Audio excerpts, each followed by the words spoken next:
ড্ৰাগছৰ ভয়াৱহতাৰ বিষয়ে এই কথাবিলাক অলপ হ'লেও নিজৰ বুকুৰ মাজত ভৰাই লৈ যাব ঘৰলৈ।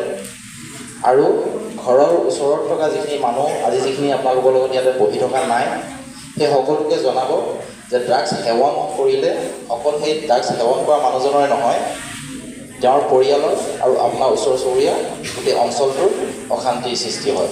আৰু ইয়াৰ লগত আপুনি ড্ৰাগছৰ ভয়াৱহতাক বাদ দি কিছুমান ক্ৰিমিনেল এক্টিভিটি সংঘটিত হয়, যাৰ কাৰণে আমাৰ ওচৰ চুবুৰীয়া ঠাইবিলাকত কি হ'ব পাৰে, চুৰি ডকাইতি, বুজি পাইছে, এনেকুৱা ধৰণৰ কেছ হ'ব পাৰে।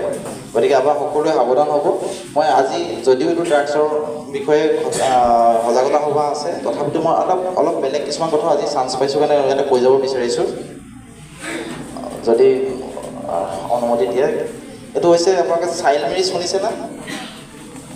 চাইল্ড মেৰিজ শুনিছে? কৰিছে নি কোনোবাই ইয়াতে? কৰিছেনে আপোনালোকে? নাই কৰা? চাইল্ড মেৰিজ চৰকাৰে পূৰা বন্ধ কৰি ৰাখিছে, আপোনালোকে জানিছে ন? অঁ, চাইল্ড মেৰিজ যেতিয়া হয়, চাইল্ড মেৰিজ কেতিয়া হয় মই আপোনালোকক অকণমান কথা কেইটামান জনাই থৈ যাব পাৰোঁ, কাৰণ মই আকৌ আপোনালোকক এনেকৈ লগ নাপাব পাৰোঁ খুব সোনকালে। চাইল্ড আমি কাক কওঁ? যাৰ বয়স 18 বছৰৰ তলৰ। অলপ ভালকৈ শুনি ল'ব। যাৰ বয়স 18 বছৰৰ তলৰ আমি সকলোকে চাইল্ড বুলি কওঁ, সি ল'ৰাই হওক বা ছোৱালীয়ে হওক।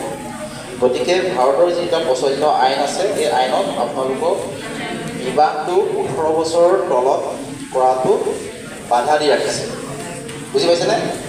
মেৰিজটো বিল' 18 ইয়াৰ্ছত আপোনালোকে কৰিব নোৱাৰিব, ল'ৰাই হওক বা ছোৱালীয়ে হওক। যদি কৰিছে, যদি বিয়া আপুনি হৈছে বা বিয়া আপুনি পাতিছে, আপোনাৰ বয়স 18 বছৰৰ তলৰ, কিন্তু আপোনাৰ যদি কোনোবাই বিয়া পাতিছে, যদি মই ধৰি ল'লোঁ যে ছোৱালীজনী ল'ৰাটোৱে বিয়া পাতিলে, ল'ৰাটোৰ বয়স 18 বছৰতকৈ এদিনলৈও বেছি, তেতিয়া সেই ল'ৰাটোৰ এগেইনষ্টত এটা কেছ হ'ব, বুজি পাইছেনে? চাইল্ড মেৰিজ এক্টৰ মতে এটা কেছ হ'ব। এই কেছটো হ'লে এই ল'ৰাজনৰ পানিছমেণ্ট কিমান হ'ব জানে? মাত্ৰ 2 বছৰ, বুজি পাইছে? প্ৰত্যেকজন ল'ৰা আৰু ছোৱালীয়ে সাৱধান হ'ব, নিজৰ ক্ষেত্ৰত নিজে এপ্লাই কৰিব বিয়া পতাৰ পিছত, ঠিক আছে? যদি বিয়া পাতিছে 18 বছৰ তলৰ ল'ৰা ছোৱালী, তেতিয়াহ'লে সেই ল'ৰাজনৰ বয়স পানিছমেণ্ট কি হ'ব পাৰে? 2 বছৰ। সেই যে ল'ৰাজনক বিয়া পাতি আপুনি ঘৰত যে ৰাখিলে, আপোনাৰ মা দেউতাই যে ঘৰত বিয়াখন একচেপ্ট কৰিলে, ছোৱালীৰ ঘৰত বা ল'ৰা ঘৰৰ মা দেউতাই যে একচেপ্ট কৰিলে, সেই মা দেউতা দুয়োটা ঘৰৰ মা দেউতাৰ কাৰণে পানিছমেণ্ট আছে, তেওঁলোকৰ কাৰণে কিমান পানিছমেণ্ট? 2 বছৰ। সেই বিয়াখন যে মানুহে যে এই যে নিয়ম কানুন কৰিলে, চাৰ্চত গ'ল, মন্দিৰত গ'ল বা কাজী ওচৰত গৈ পেলাই যে নিকানামা বহালে, এগ্ৰিমেণ্ট কৰি বনাই দিলে, এই যে যিখিনি 18 বছৰ তলৰ ল'ৰা ছোৱালী বিয়াৰ যিখন এগ্ৰিমেণ্ট কৰি দিলে বা বিয়াখন পতাই দিলে, সেই মানুহবিলাকৰ পানিছমেণ্ট কিমান? 2 বছৰ। একদম আপোনাক চিম্পুলকৈ জানিবৰ কাৰণে কৈছোঁ। যিজনে গম পালে আমুকৰ বিয়াৰ চিঠি এখন আপোনাৰ ঘৰত দি থৈ গ'ল, আপুনি গম পায় মানুহঘৰৰ ছোৱালীজনী বয়স 18 বছৰ হোৱা নাই, চিঠিখন পালে, আপুনি পাই গ'লে আপুনি বিয়াখন খাবলৈ গ'ল, বুজি পাইছেনে? আপোনাৰ পানিছমেণ্ট আছে তাতো 2 বছৰ, বুজি পাইছেনে? গতিকে আপোনালোকে কি ক'ব এতিয়া? যি 18 বছৰ তলৰ সি বিয়া পাতিব নাপাতে?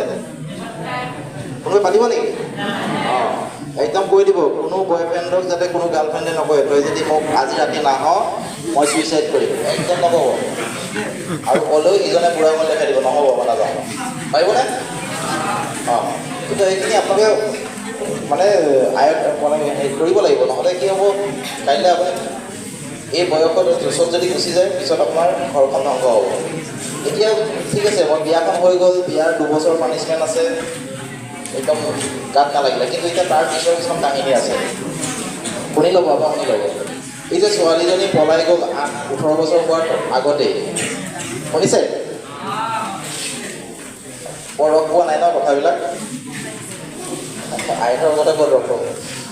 যেতিয়া ছোৱালীজনী 18 বছৰ তলৰ কিন্তু পলাই গ'ল ঘৰৰ পৰা, মাক বাপেকে কি কৰে? থানাত যায় নে নাযায়?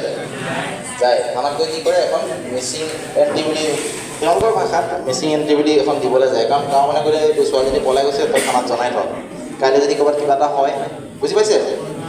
যেতিয়াই আপোনাৰ বয়স 18 বছৰৰ তলৰ, থানাত যেতিয়া আপোনাৰ দেউতাই জনাবলৈ যাব, আপোনাৰ থানাত দেউতাই কাগজখন লিখি দিয়ক বা নিদিয়ক, আমি জনাৰ পিছত এটা কেছ ৰেজিষ্টাৰ কৰিম, বুজি পালেনে? কি ৰেজিষ্টাৰ কৰিম? এটা কিডনেপিং কেছ ৰেজিষ্টাৰ হ'ব আপোনালোকৰ। আপোনালোকৰ যিহেতু 18 বছৰ তলৰ আছিলে ছোৱালীজনী, কোনোবাই লৈ গ'ল, বুজি পালেনে? যেতিয়াই লৈ গ'ল আমি ৰেজিষ্টাৰ কৰিলোঁ, সেইটো পানিছমেণ্ট কিমান? মাত্ৰ 3 বছৰ। ছোৱালীজনী পোৱাৰ পিছত এই ল'ৰাটো বা যিজনে লৈ গ'ল তাক যদি ধৰিলোঁ 3 বছৰ জেল হ'ল। কিন্তু আমি যেতিয়া ছোৱালীজনী উদ্ধাৰ কৰি লৈ আহিলোঁ, লৈ অহাৰ পিছত আমি কি কৰিলোঁ? তাইক মেডিকেল এক্সামিনেশ্যন কৰালোঁ। মেডিকেল এক্সামিনেশ্যনত যদি আমি ছেক্সুৱেল ইণ্টাৰক'ৰ্চৰ কিবা যদি চিমটমছ পাওঁ, শাৰীৰিক সম্পৰ্ক হোৱাৰ যদি কিবা লক্ষণ দেখা পাওঁ, তেতিয়াহ'লে তাৰ ওপৰত কি ছেকশ্যন হ'ব? ৰেপ ছেকশ্যন হ'ব। ৰেপ ছেকশ্যনৰ পানিছমেণ্ট কিমান? 7 বছৰ মিনিমাম। ঠিক আছে, যিহেতু ছোৱালীজনী বয়স 18 বছৰ তলৰ আছিলে, বুজি পাইছেনে? তেতিয়াহ'লে তাত আকৌ কি ছেকশ্যন লাগিব? ছেকশ্যন 4 পক্সো। পক্সো বুলি এখন আইন আছে নহয়, ল'ৰা ছোৱালী আপোনাৰ চাইল্ডৰ কাৰণে। সেইখন আইনৰ এটা ছেকশ্যন আছে, সেই ছেকশ্যন লাগিব। তাৰো পানিছমেণ্ট তেনেকৈ 7 বছৰ তলত ক'তো নাই।